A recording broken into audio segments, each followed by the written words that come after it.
What do you do when closure never comes? Let's talk about it.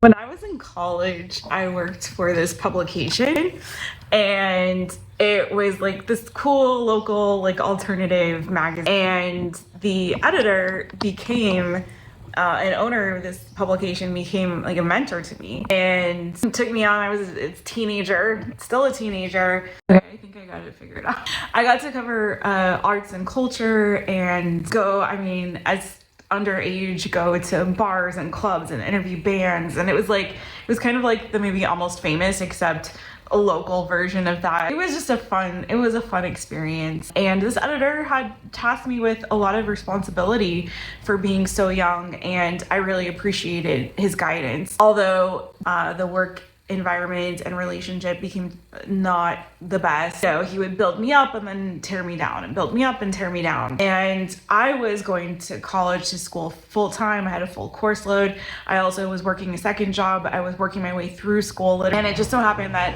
at one point I ended up missing a deadline. He let me go. And it was a really devastating experience, just the way that it happened and the unraveling of the relationship and working there. And for years, it really affected my self-esteem. I was given the opportunity to meet with him one last time, and I chose not to. And I just instead felt emboldened by the anger and resentment that I carried with me over the years. And it just so happened that recently I looked this man up and found out that he had passed away just a couple of years ago, actually. Still quite young, actually, to have passed. And it really hit me.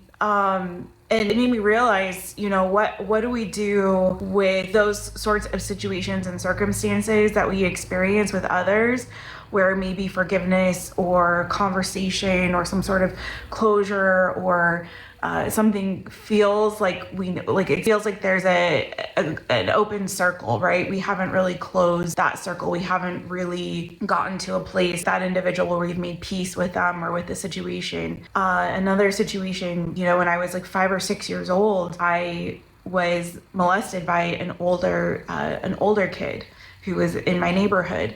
And I remember I have the memories of the experiences, but I can't recall who they are, what they look like, and there's no way for me to ever go back and get closure with that person. And so I saw something today that said healing happens in circles, because we're always given the opportunity to come back to the past with fresh eyes. And what I've learned as I've gotten older is, like, from the first experience with my former boss and mentor, with coming back to it now at the age I am, I realize, oh my gosh, this person was running a business and I didn't know that they were struggling to keep this business alive and struggling financially, right? I understand that now because now I'm a business owner and I get it. And so the stress that they were probably under at the time doesn't excuse the way that they treated me, but it does make me have a different perspective and understanding of what they were going through, and enables me to empathize with them.